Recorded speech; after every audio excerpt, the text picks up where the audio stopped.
You must always sow your seed in your own field. If you sow your seed in another man's field, you will only be causing problems for yourself and the other person. In this series, we have been looking at the parables of Jesus Christ and how we can apply these parables for success in our everyday life. Today, we are going to be studying the parable of the mustard seed. I'm going to be reading Matthew chapter 13, verses 31 and 32 from the Amplified Bible.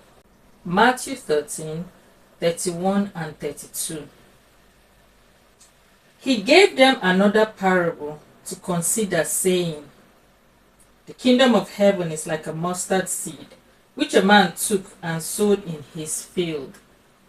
And of all of the seeds planted in the region, it is the smallest, but when it has grown, it is the largest of the garden herbs and becomes a tree, so that the birds of the air find shelter in its branches. Jesus told his disciples and followers this parable about the mustard seed.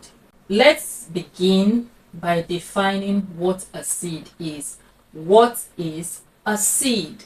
A seed is the unit of reproduction of a flowering plant which is capable of developing into another such plant. Basically, seeds are meant for planting, even though we can also eat seeds. Point 1. You need the wisdom of God per time to determine when to sow the seed in your hands. Scripture says, God gives seed to the sower and bread to the eater. You must determine whether what you have in your hands per time is bread for the eater or seed for sowing. Is the seed in your hands for sowing or for eating?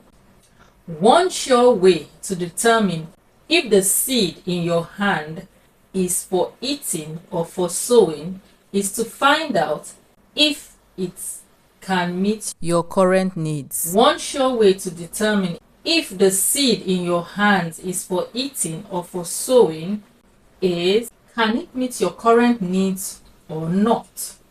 If it cannot meet your current needs, then it is seed for sowing, which after sowing, when it yields the harvest, you can then eat it as bread. You must be able to determine per time whether the seed in your hands is for eating or for sowing. Point 2.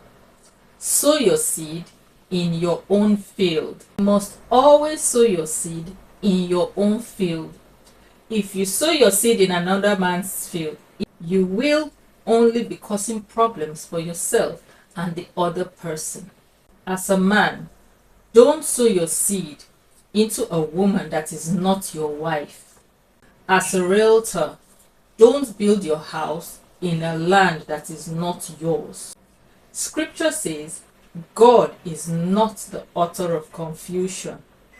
Make sure you're having children with your own wife or your own husband. Make sure you are building your house on your own land, not on your brother's land, not on your sister's land, not on any other person's land. Make sure you're building your house on your own land. Ensure you do the right thing per time. 3. Don't despise what is in your hand. Do not look at it as small or not enough. Don't despise what God has given you. It may look small, but when it is sown, it becomes a large tree where birds come to take shelter. Do not despise your gifts and talents. This simply means do not despise your gifts and talents. When you take time to develop them, they become substances of value to you and to others. In scripture, the widow of the prophet who owed people did not despise the little oil in her possession.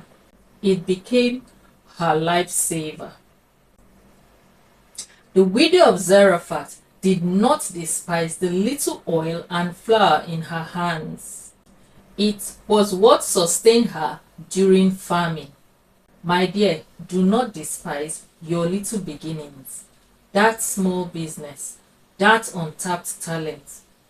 And for you content creators out there, don't despise your YouTube channel.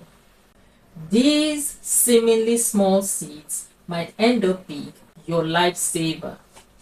Be grateful to God for it and watch it grow into a mighty tree where others go to for shelter. Parable of the weeds explained.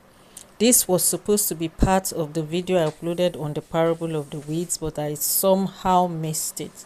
So I'm going to put it here as a bonus. So I'm going to be reading from Matthew chapter 13 from verse 36 to 43. So I read. It's captioned, "The Weeds Explained."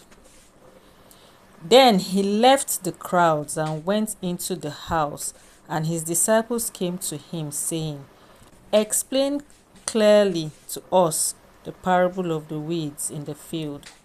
He answered, "The one who sowed the good seed is the Son of Man, and the field is the world.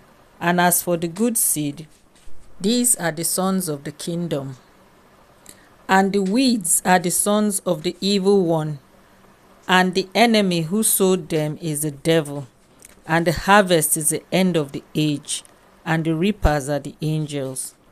So just as the weeds are gathered up and burned in the fire, so will it be at the end of the age. The Son of Man will send out his angels, and they will gather out of his kingdom all things that offend, those things by which people are led into sin, and all who practice evil, leading others into sin, and will throw them into the furnace of the fire. In that place there will be weeping over sorrow and pain, and grinding of teeth over distress and anger. Then the righteous, those who seek the will of God, will shine forth, radiating the new life like the sun in the kingdom of their Father. He who has an ear to hear, let him hear and heed my words. Thank you for watching this video. If you are looking for more uplifting content, remember to hit the subscribe button right here and check out this next video specially selected for you.